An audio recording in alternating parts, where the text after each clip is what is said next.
Assalamualaikum warahmatullahi wabarakatuh. Gimana kabarnya anak-anak? Gimana? Sehat-sehat? Alhamdulillah. Oke, baik. Sebelum kita mulai pertemuan kali ini, akan saya absen dulu ya.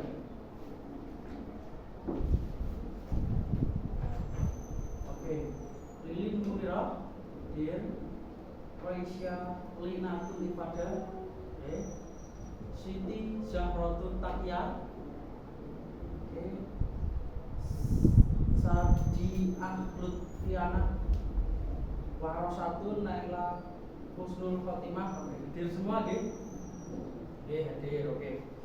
Oke, anak-anak, untuk pertemuan kali ini kita akan membahas tentang menghindari sifat tercela. Ada yang tahu apa itu sifat tercela? Oh ya, betul. Sifat tercela itu adalah sifat yang sifat tercela. Selanjutnya ada yang namanya hub al dunya. Di sini ada dalil nakli tentang hub al dunya, merupakan akhlak tercela yang harus dihindari, sebagai firman Allah yang bisa kalian baca dan lihat di TV dan kalian baca di LKS-nya masing-masing ya. Terus selanjutnya ada pengertian hub al dunya. Ada yang tahu apa pengertian hub al dunya? Ya betul. Hub al dunya adalah cinta dunia yang berlebihan. Hub al dunya di sini adalah mencintai dunia dengan melupakan kehidupannya di akhirat. Maksudnya adalah apa? Maksud di dunia ini adalah segala sesuatu yang kurang bermanfaat di akhirat. Apa contohnya? Ayo Pak. Kayak si anak ini terlalu mencintai emas, terlalu mencintai harta, maka tidak dibawa di akhirat. Terus selanjutnya adalah, lalu bagaimana sih? Ada yang tahu sebabnya hub al dunya? Oke, sebab hub al dunya adalah ada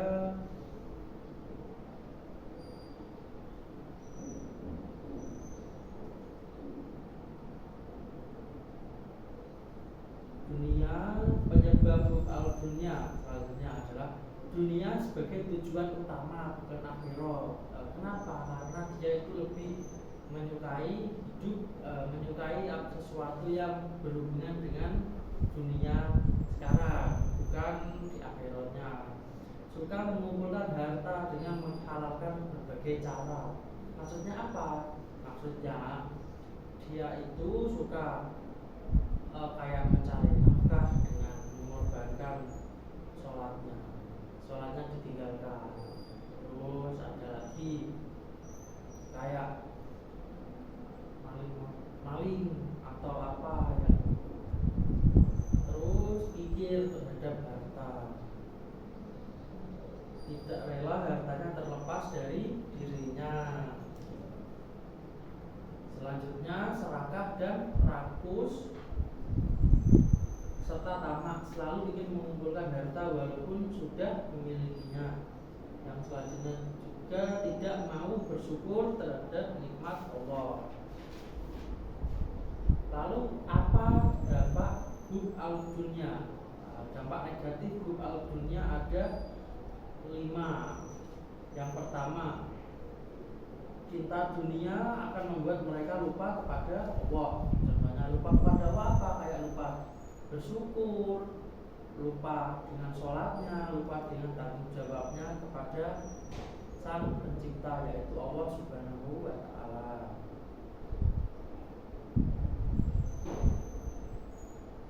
Yang kedua, tergoyah imannya. Mereka yang begitu mencintai dunia akan mudah tergoyah imannya. Yang ketiga, menghalalkan sebagai sumber penyakit. Sebagai sumber penyakit, cinta dunia sering mengakibatkan seseorang cinta terhadap hartanya, dan dia di dalam harta terdapat banyak penyakit antara lain tamak, rakus, pamer, dengki, dan lain-lain. Menghalalkan segala cara demi memperoleh kesenangan dunia. Ya, seperti tadi ya penyebabnya. Terus membuat seseorang tidak melakukan sesuatu yang bermanfaat bagi dirinya di akhirat. Lalu selanjutnya adalah cara menghindari. Ini yang terpenting sih anak ya, cara menghindari perilaku tercela hub al-dunya atau mencintai berlebihan dunia. Itu satu, mengingat bahwa kehidupan dunia itu hanya sementara, tidak selamanya, yang selamanya tidak abadi. Yang kedua, memperbanyak mengingat kematian. Maksudnya apa? Maksudnya memperbanyak mengingat kematian adalah kita itu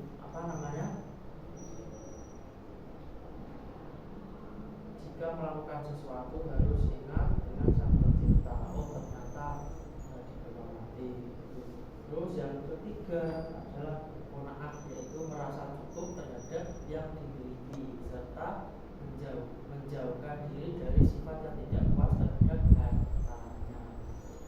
Jadi kita harus selalu bersyukur, jangan berlebihan, karena yang berlebihan itu tidak baik. Yang keempat ada mengingat bahwa ada yang apa yang kita lakukan di dunia akan dimintai pertanggungjawabannya di akhirat atau akan dihisab. Jadi semua yang kita miliki, yang kita lakukan di dunia akan dimintai pertanggungjawabannya di akhirat. Yang kedua ada yang namanya perilaku tercela hasad. Hasad itu apa sih? Ada yang tahu?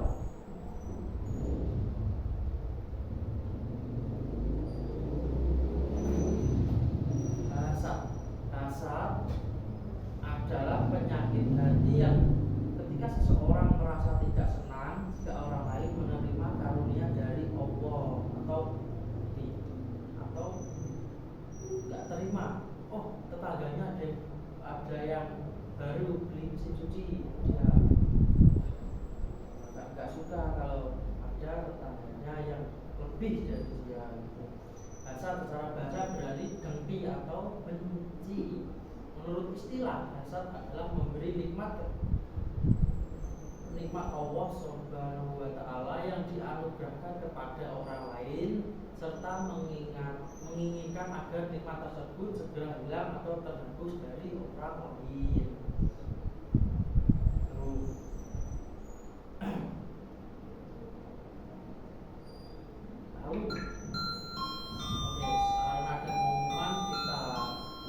Panggilan ditujukan kepada peserta didik putra kelas 11 agama untuk menuju ke laboratorium IPA sekarang juga.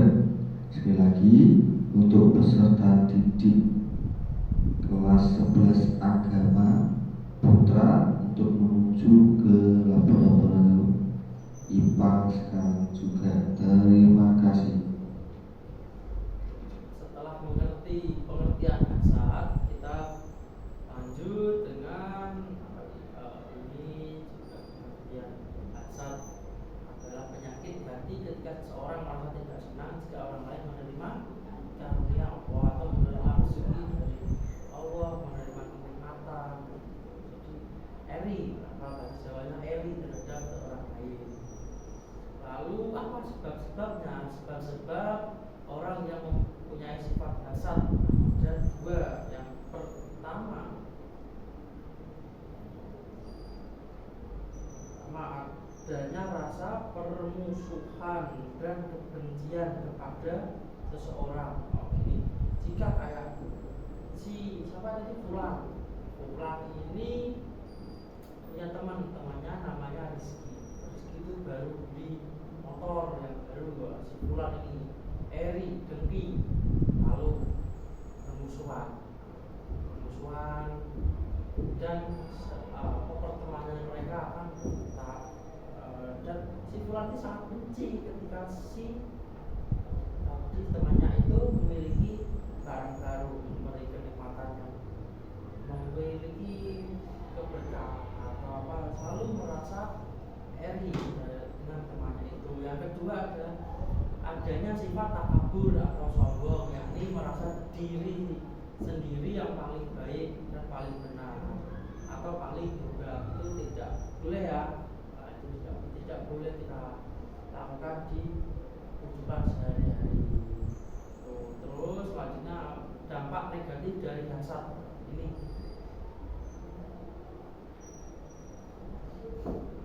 Dampak negatif dari hasad itu ada yang namanya menghapus amal kebaikan. Hasad dapat membakar amal kebaikan, bagaikan api membakar kayu bakar.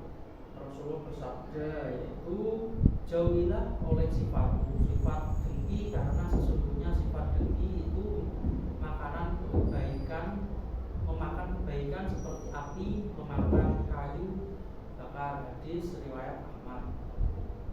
Selanjutnya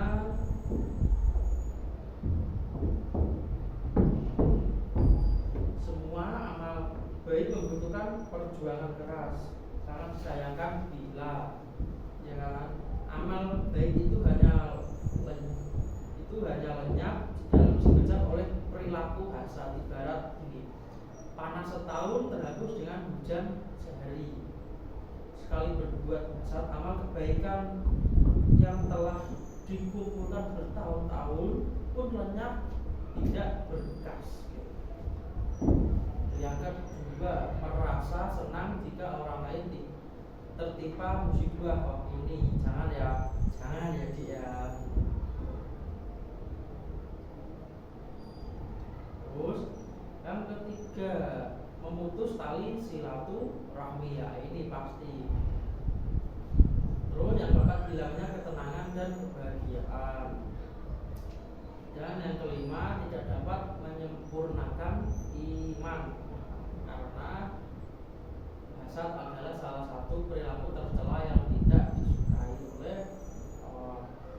Lalu gimana sih cara menghindari perilaku hasad? Menghindari perilaku hasad, yang pertama, memperbanyak bersyukur atas nikmat yang telah diberikan Allah kepada diri kita masing-masing.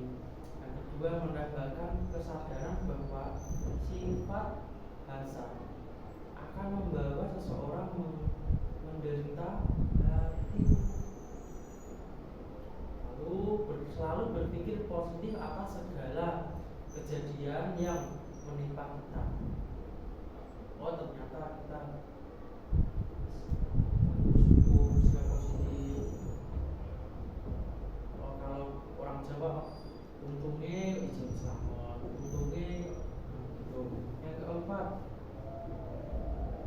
menumbuhkan kesadaran bahwa akibat dari sifat dengki itu adalah permusuhan yang akan membawa kepada petaka.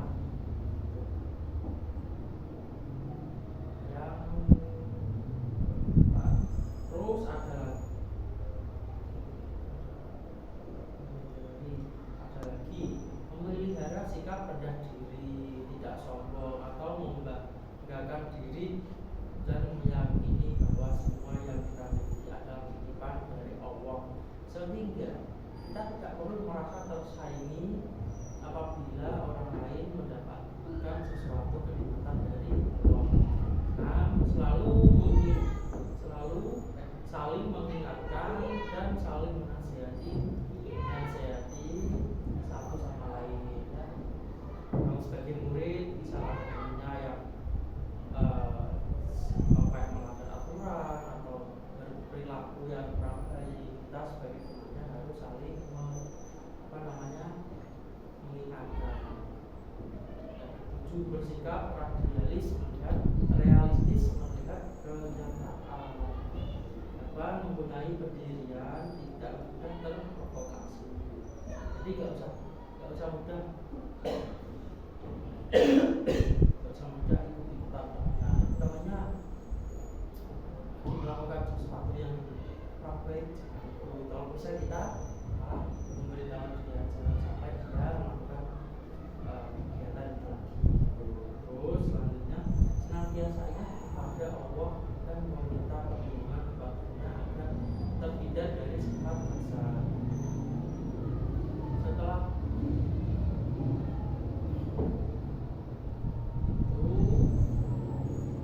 apa namanya tadi hasad. Terus yang pertama apa? Dunia.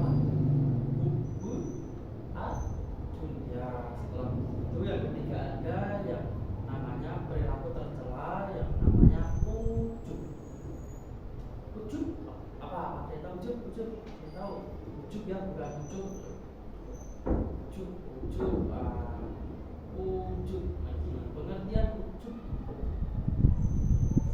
Ujub secara bahasa berasal dari kata ajaba yang berarti kagum, terheran-heran, takjub, al-ijabu bi an-nafs berarti kagum pada diri sendiri. Jangan ya tidak, yaitu ketika kita merasa bahwa diri kita memiliki kelebihan tertentu yang tidak dimiliki oleh orang lain, atau sombong. Gak boleh. Percaya diri itu boleh, tapi kalau berlebihan itu tidak, karena sesuatu yang berlebihan itu tidak baik. Ini ada lagi pengertian secara istilah. Dapat kita pahami bahwa ujub yaitu suatu sikap membanggakan diri dengan memberikan suatu penghargaan yang terlalu berlebihan. Seperti apa yang saya katakan tadi, berlebihan kepada sesuatu yang berlebihan, apapun itu, sesuatu yang berlebihan tidak baik pada kemampuan diri sendiri.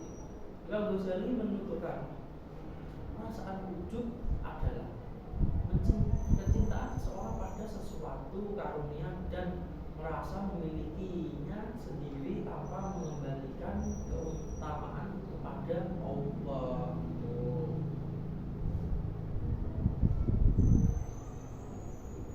Sebelum ke penyebabnya ini, dengan kata lain ya, hakikat ujub itu adalah membanggakan diri atas kenikmatan yang ia dapati dengan melupakan bahwa itu adalah pemberian siapa? Selamat. Selamat itu pemberian dari Allah Subhanahu wa Ta'ala. Lalu apa penyebabnya? Ya kamu apa maksudnya? Penyebabnya satu, faktor yang menyebabkan timbulnya sifat ujub adalah sebagai berikut. Yang pertama apa? Banyak dipuji orang. Pujian seseorang secara langsung kepada orang lain dapat menimbulkan perasaan ujub atau egois pada diri orang yang dipujinya. Yang kedua, banyak meraih kesuksesan. Seseorang yang selalu sukses dan dalam meraih cita-cita dan usaha akan mudah dirasuki perasaan ujub dan kayak ini setelah sering mengikuti lomba dan kok delalah mendapatkan juara satu, pasti kalau temannya wah si Fulan habis juara satu pasti omongannya besar, makanya besar juga ya, itu. Yang kedua, kekuasaan. Ini penguasa biasanya mempunyai kebebasan bertindak tanpa ada protes dari orang di sekelilingnya, dan banyak orang yang kagum dan memujinya. Yang keempat, mempunyai intelektual dan kecerdasan yang tinggi. Misalnya kan ada mungkin di kelas ini ada yang anaknya pinter pandai tapi sombong, gak mau berbagi jawaban gitu. Itu jangan ya, kalau untuk berbagi jawaban itu gak boleh. Tapi misal ada anak yang pinter, si Andi ini pinter, aja. Oh, saya ini pintar, lalu pula mau tanya cara mengerjakannya gimana, itu juga harus dikasih tahu. Jangan sombong, jangan kayak kamu itu soalnya gini aja gak bisa, jangan. Lalu memiliki kesempurnaan fisik, orang yang cantik, ganteng, postur tubuhnya itu dia banget tampan, yang dan dia memandang kelebihan yang ada pada dirinya serta lupa akan keberadaannya sebagai manusia, maka akan cenderung oh saya ini ganteng, saya ini tampan, saya ini badannya bagus, tapi kok berteman sama kamu yang jelek kecil ini gak boleh kayak gitu ya. Kita itu harus menyeratakan sama rata. Semua manusia itu sama di mata Gusti Allah. Lalu dampaknya apa? Dampak dari ujub.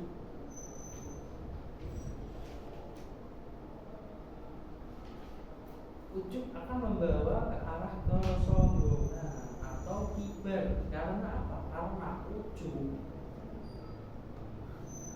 merupakan salah satu sebab timbulnya kesombongan, dan hal itu memberikan pengaruh negatif yang lebih banyak. Yang kedua, meremehkan dosa di hadapan Allah karena merasa ibadahnya sudah si paling sempurna gitu. Jangan ya. Oke, yang ketiga merupakan nikmat atas pemberian Allah Subhanahu wa taala karena merasa bahwa keberhasilannya itu merupakan hasil usahanya sendiri. Enggak ada sangkut pautnya bahwa semua yang didapat di dunia adalah pemberian Allah. Tidak takut azab dan kemurkaan Allah karena ia meyakini bahwa ia telah mendapatkan kedudukan mulia di sisi Allah. Yang kelima, menggugurkan pahala. Kenapa menggugurkan pahala? Karena Allah tidak menerima amalan kebajikan sedikit pun kecuali dengan ikhlas karenanya, enggan bermusyawarah dan berdiskusi dengan yang lainnya,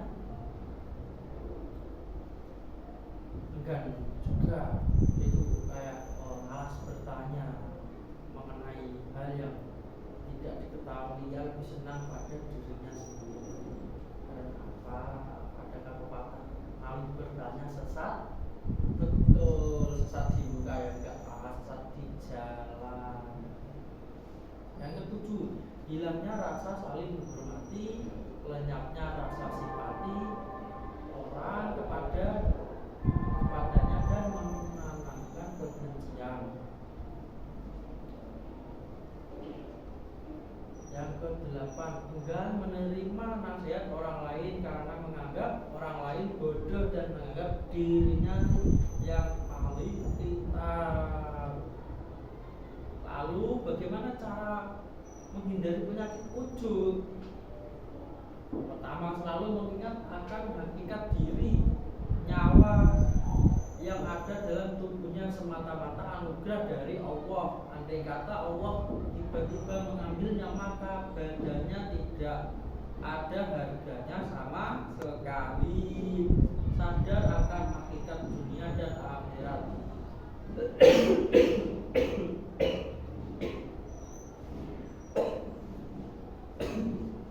Dunia adalah tempat menanam amal seseorang untuk kebaikan di akhirat.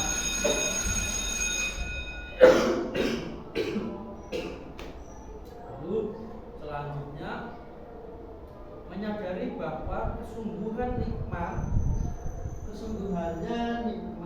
nikmat itu pemberian dari Allah. Semua hanyalah titipan dari Allah. Selalu Selalu ingat akan kematian dan kehidupan setelah mati.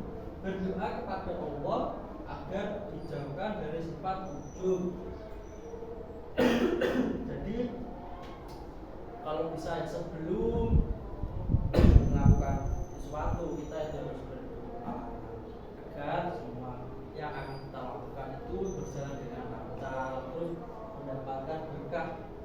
Yang keenam, berusaha mau bekerja sama dan hidup saling menghargai. Itu. Saya rasa untuk pertemuan kali ini cukup untuk materinya. Oke, lalu saya akan bertanya sedikit. Apa tadi pengertian wujud? Ya, pengertian wujud adalah selalu menyayangi dirinya secara berlebih-lebihan. Oke. Untuk selanjutnya boleh dikerjakan LKS halaman 63. Lalu kita bahas soalnya di pertemuan selanjutnya. Ada yang mau ditanyakan lagi? Oh, nggak ada. Oke.